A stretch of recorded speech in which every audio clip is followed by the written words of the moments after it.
Hey, it is Dr. C. Hope you're having a good day. Thank you for joining me. Today we're going to talk about fluoride. Yeah, fluoride. Big deal now in Shrewsbury, whether we should have fluoride or not. Can't leave it up to the people who are supposed to know about it. They just argue, one against the other. Have no idea, some of them, what they're talking about. I thought I'd just kind of bring you up to date on fluoride. And what are the good points? What are the bad points? Okay, let's do it. Oh, fluorine, as you probably know, if you're have a little chemistry in your background, it's a halogen. So you got the lightest halogen anyway is fluorine, and then chlorine, and then iodine, bromine. So you got 6 of them all together in that halogen family. And so halogens are interesting topics. They're almost all of them are toxic, and but they also have good properties too. So you've got to be very careful about the amount of any particular halogen that you consume, basically. Fluorine itself is in everything. It's in the soil, especially in volcanic soil. So a lot more fluorine and therefore fluoride in the west along the Rockies, some along the Appalachians and all, but more on the Rocky side than on the Appalachian side. And everything in between, which is flat, doesn't have as much fluorine in the soil at all. So it is ubiquitous, yes, all over. And plants that grow in the soil tend to retain the fluorine. Yes, it gets absorbed by the roots and it's in the plants. So therefore, all the plants that you're eating, especially those dark green plants, the ones that are supposed to be so healthy for you, do have chlorine in them. Fluorine in them, or fluoride by the time it gets combined generally with either sodium or calcium. So, at any rate, it is ubiquitous. The minerals that are out there that have fluorine in them, fluorite, apatite, creolite. Now the fluorite and the apatite both are calcium fluorine. And the creolite is a sodium. It's a sodium fluoride. So those are the ones that are naturally in the minerals and naturally absorbed. So there's also fluorine in occupational sources as well. Like, for example, a lot of the chemical manufacturing plants, metallurgy, glass or ceramics, lighting, welding, fertilizers, pesticides, a lot in pesticides. And there is some also with coal burning. Oh, it's not just plain coal. There is a thing called, hydrofluoric acid that you can get from coal burning. So we also inhale it in the atmosphere. Can't escape that. We also absorb it through skin contact as well. It's also not just in the plants, but some of the food, the animal food that we eat. It's also in dental products, especially in toothpaste. There's stannous fluoride in the toothpaste, various concentrations depending on which one that you use. It's also in everything that you drink, coffee, tea, especially grapes, grape juice. Grapes are great for absorbing the fluorine, and more in the white grapes than in the red grapes. In other words, white wine has more fluoride in it than the red wine. Why is that? because the white grapes grow better on volcanic soil. And so that's where they grow, and therefore more fluoride in the white wine. As soon as I saw that, I cut down on the white wine. Ooh, whoa, I don't, because you get a lot of fluorine in what you eat and drink and use to brush, etc. And there's not a damn thing you can do about taking that fluorine out of that. And finally, it's in shellfish too, like shrimp. So you got to think about these things. You got to think about it. Now, when the people who promoted all of the fluoride in drinking water first began, roughly in the mid-1940s, and then finally in Grand Rapids, they had they fluoridated all their water in Grand Rapids, Michigan. And that was probably around 1951, something like that. And then the Public Health Service got involved, and of course they recommended it. Now, why did they recommend fluoride in the drinking water? Why? There were no double-blind studies like they go through now with all the drugs, etc. There were no studies like that. The whole deal began basically in Colorado, in the Rockies. The Colorado water was causing some fluorosis in the teeth. They call that the Colorado brown tooth syndrome. So, okay, but they had great teeth, but they were brown. Okay, they were brown. And their bones probably were a little stronger than the bones of people who didn't drink that water. So that was the early phase of fluorine. And then once they understood that the fluoride tightened, strengthened the enamel in the teeth, and they also strengthen it somewhat in dentin too, which is that layer under the enamel. They also, once they discovered that, we should put it into the water, make it easy for people. But this is a toxic chemical, the fluoride, a toxic chemical. And that toxic chemical varies in the amount that you consume. Nobody drinks the same amount of water. And it depends on the time of year. If it's hot and you're sweaty, you're drinking much more water. Some occupations out in the, if you're doing labor outside, you're drinking a lot of water. So it varies all over the place. But the concentration when you put it in water is the same. So they had to work on a method to decide how much fluoride do I put in and what is too much. Not easy to determine that because, like I said, we all drink different amounts of water different times of the year.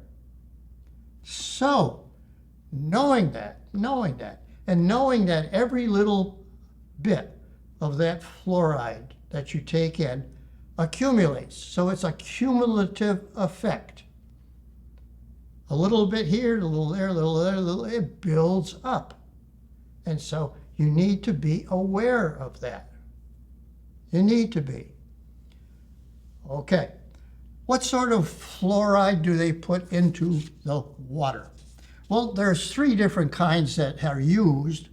One is expensive, the sodium fluoride. That's very expensive. Nobody is, well, not too many are putting that into their water. Usually, they use like the sodium fluorosilicate. They use one of the silicates. So, okay, we use the silicate. That's not cheap either.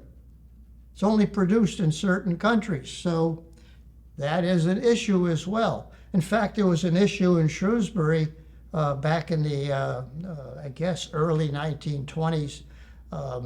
We couldn't afford the the fluoride, so for 2 years we didn't have any. But now we got it back again, and now we have a referendum about, do we need to do it again? And of course, our wonderful administrative department here in Shrewsbury kicked the can forward, no decision on that, of course. So let's go through some of the things now about the fluoride itself. What are the pros and what are the cons? Oh, I should also mention, I forgot, I'm getting old, I forgot. Fluoride is also in your medications as well. Which medications would have fluoride in it? Well, let's go through the list. It's in some of the statins, like, for example, Lipitor and Crestor, like antidepressants, all the SSRIs, like amitriptyline, Prozac, Lexapro. It's in some of the antibiotics, the fluoroquinolones, like Cipro and levofloxacin. It's in many of the anesthetics, isoflurane, for example. It's in a lot of the anti-cancer drugs as well. And it's in a lot of the things they inject into you to get an X-ray with radioactive material. Those are all fluoride as well. So many different avenues to get external fluoride into your body. Now, when fluoride was first put into the water system, no question, made a big difference in children's cavities. Decreased it up to 40, 50% in some areas. But now, since then, a lot of the fluoride is put into many different things, such as, like I mentioned to you, it's in not only the drugs, but the food as well and the drink as well. You can't even escape a drinking a soda because there's fluorine in that as well. Tea, you can't escape it, especially black tea.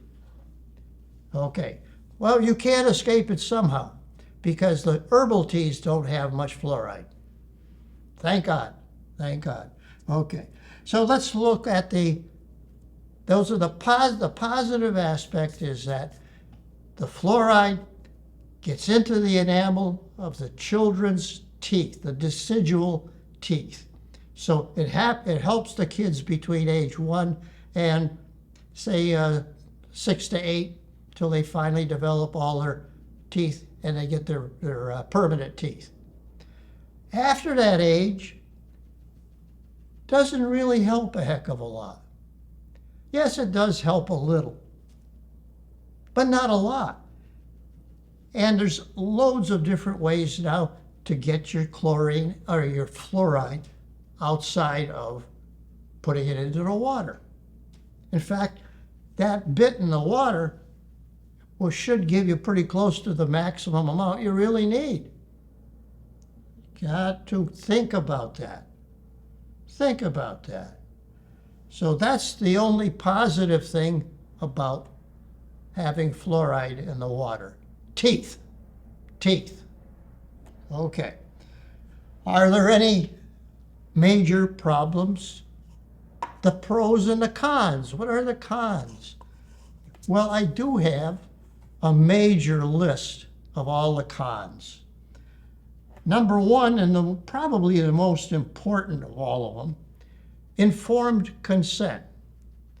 If you decide as an administrative head or public health, whatever official, you decide to put it into the water, everybody who drinks that water, regardless of age, regardless of how many diseases they may have, everyone will get that amount of fluoride in their system.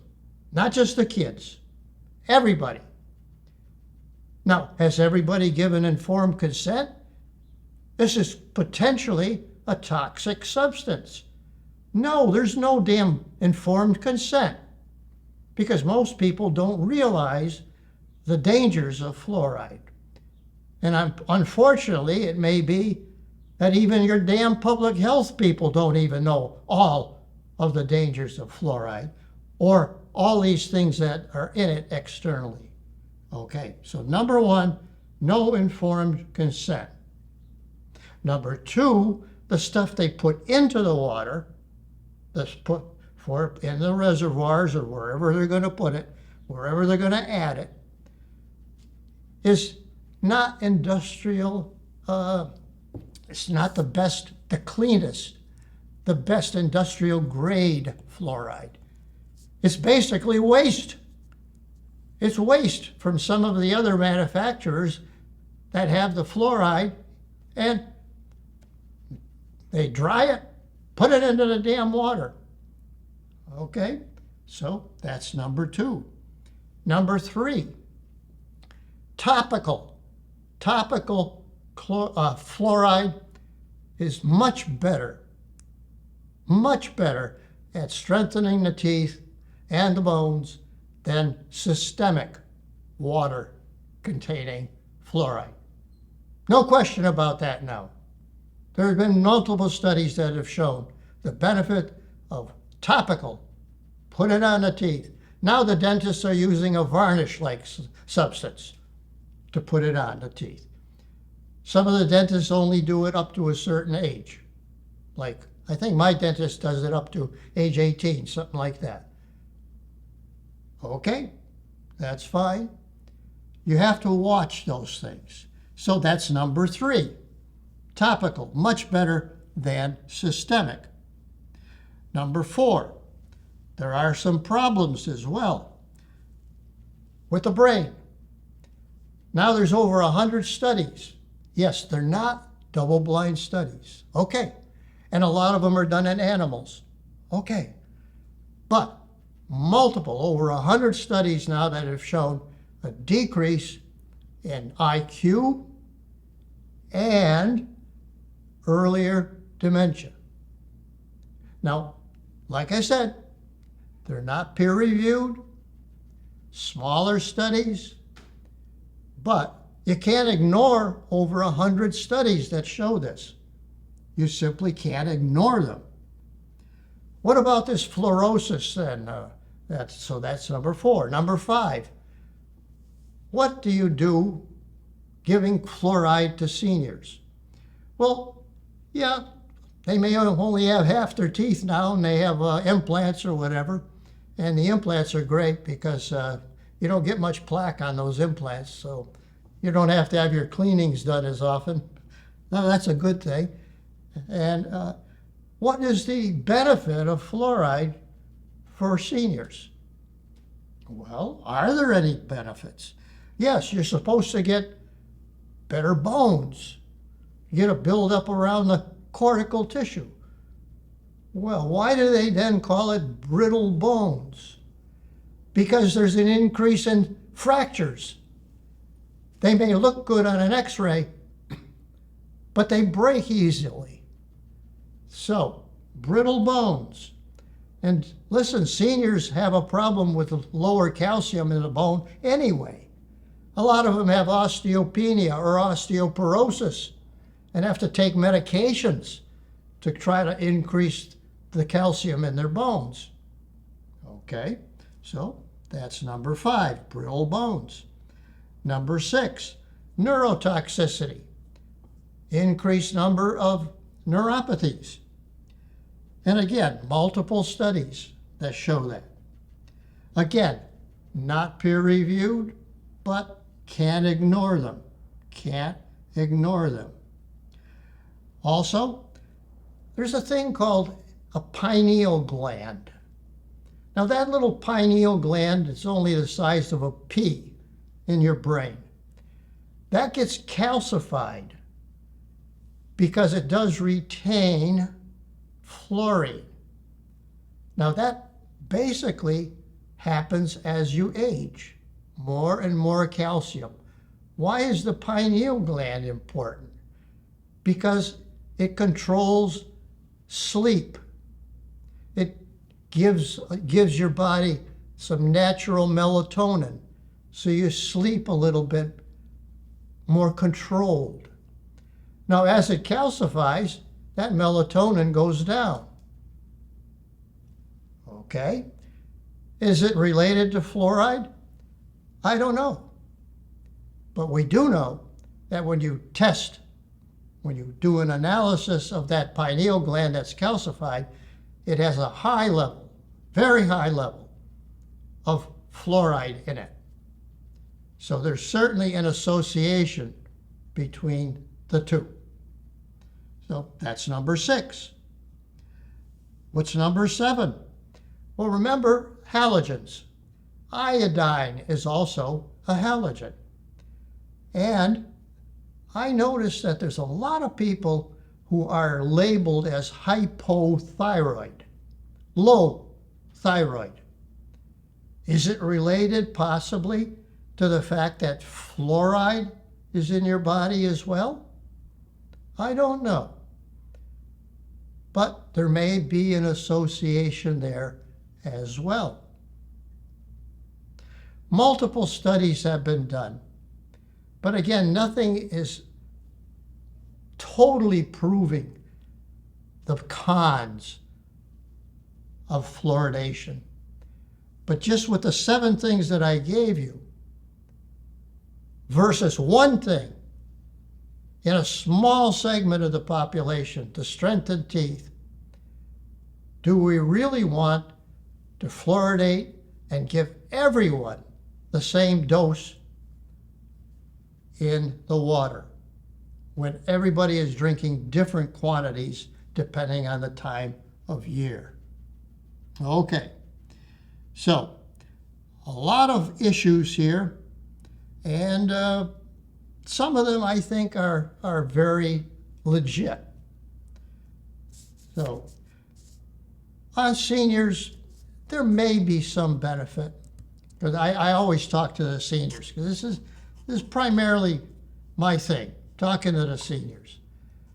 There may be a small benefit because it does strengthen the teeth that have dentin exposed. Say you have bad recession of your gums, for example, and it exposes a little bit of the teeth underneath the gum.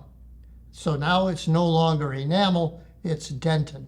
And yes, fluoride does strengthen that as well. Outside of that, a lot of the seniors do have dry mouth, and they always complain about dryness, not just dry mouth, dry eyes, dry whatever, but dry mouth as well. And the dry mouth does increase the problem with the gums as well. Okay, so with that in mind, we still have approached then the fluorosis problem, the possibility of fluorosis in seniors. Multiple areas, multiple places they can get external fluorine. And so, what are the symptoms of fluorosis? Brittle bones, brittle bones. In the early stage, you may just get back pain, and you may get some stiffness. I know I get a lot of stiffness in the morning, but then that works its way out during the course of the day. Is it fluorosis in its early stage? I don't know. In the intermediate stage, you begin to get more pain, and you begin to get some erosion of your joint, the joints themselves, like the hips and knees, etc. Yes, it is in the cartilage, but can fluoride influence that? There seems to be more brittle bone disease in seniors. And so, I don't know for sure, but it sure raises another red flag. And then finally, in the advanced stage of fluorosis, you get bone deformity. You may get humped over. You may get different problems with the calcification in your ligaments, etc. So, just with that alone. And that raised the question too. Remember I told you that it's in a lot of the medications like the fluoroquinolones, for example.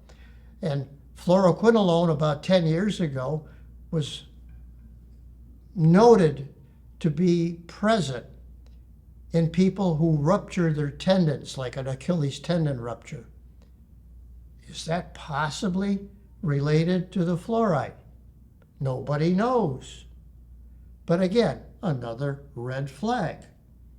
And so, the number of red flags that are raised with fluoride, there is absolutely no reason why adults should want it in their water supply. No reason whatsoever. So I would encourage you to talk to the members of the public health department here and to raise all those issues with them, because they don't always have answers. So, okay. I think I've hashed that over quite a bit. This is Dr. C. Drink plenty of water. Bottled water is okay. They test the Poland spring water regularly. Minimal fluoride in bottled water. Or you can get the fluoride and chlorine taken out with a reverse osmosis water purifier. Have a good day.